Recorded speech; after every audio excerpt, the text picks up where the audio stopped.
Alors moi j'ai choisi de parler direct de mon enfance vis-à-vis du rap à Marseille. Parce que quand j'étais petit en fait je me suis fait opérer un peu plus d'une bonne dizaine de fois à la Timone, à Marseille, donc tout le monde connaît. Et du coup mon premier rapport avec le rap c'était là-bas, vu que quand je devais avoir quoi 8 9 ans, je crois mon frère ou ma mère m'a décoté un CD parce que j'écoutais grave la musique là-bas, du coup on a le temps pour ça. Et du coup ce CD c'était Art de rue de la FF. Et j'ai grave soudé de ouf, hein. Genre je connaissais tous les textes par cœur et tout. Je m'en rappelle encore de ouf, de plein de textes. Et c'était vraiment cool. Ensuite, en plus c'est marrant parce que du coup mon père, il était juste à l'hôpital psychiatrique qui était juste en face. Et du coup on a écouté ce CD ensemble et tout. C'est vraiment cool, il connaissait aussi la FF. Et du coup après, je sais pas, 10 ans après, 15 ans après, ça s'est fini au Courjus à rencontrer, donc par chance, au bout d'une soirée folle de ouf, où il s'est passé plein de trucs, on a joué avec un mec au Courjus, de la guitare et tout, un rasta trop ouf, qui est tarpin bon, où on a vu des mecs de la médiation taper des gens alors qu'ils sont censés faire la sécurité, enfin vous connaissez les soirées marseillaises. Et du coup ça s'est fini au Courjus avec l'amiral que j'ai rencontré là-bas ce soir-là. Et avec Scary aussi, des sales gosses et deux autres gars, tarpin gentils, que je remercie, gros big up à eux. Et du coup c'est là que j'ai commencé, enfin j'étais déjà chaud du rap, mais j'ai fait un petit freestyle. C'était même pas mes textes d'ailleurs, c'était un petit freestyle de Fab, d'un couplet de Fable, je crois que c'était l'enfer est sur terre, tout ça là.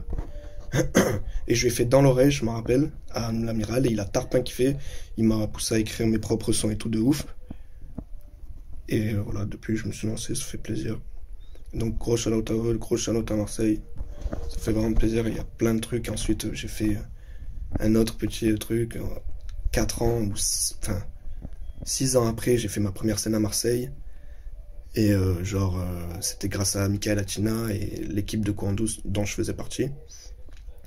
Et du coup, petite anecdote, ce soir-là, je devais jouer vers 9 h et tout, et avec mon frère, on a galéré pour faire venir mon père d'un autre hôpital où il est maintenant, c'est passé une genre de résidence, et pour le faire sortir, vous connaissez, c'est compliqué et tout.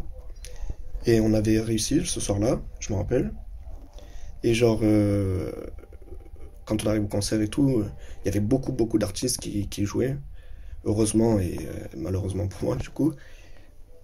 Parce que ce soir-là, il y avait Mena, le backer, je crois que tout le monde connaît, le backer de Kenny, que j'apprécie beaucoup, Kenny, forcément.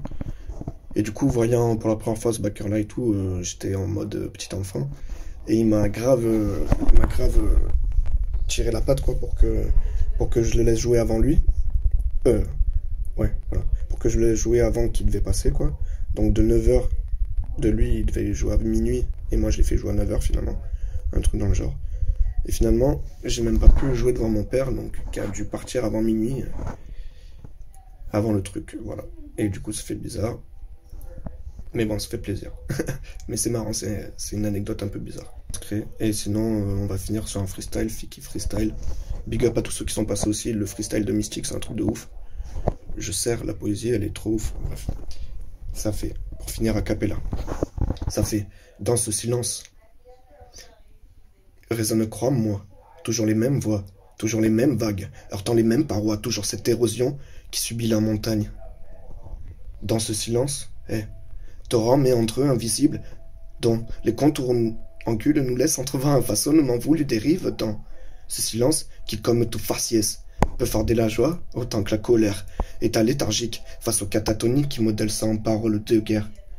Cette vision du non-dit m'effraie depuis que j'ai cerné qu'avec la nouvelle anglaise élite manie facilement et depuis longtemps un néologisme étatique, perfide, rythmique imposé. À la base on voulait juste respirer. Bref, un empire en pleine chute fera plus de vacarme que celui qui est en train de se fonder.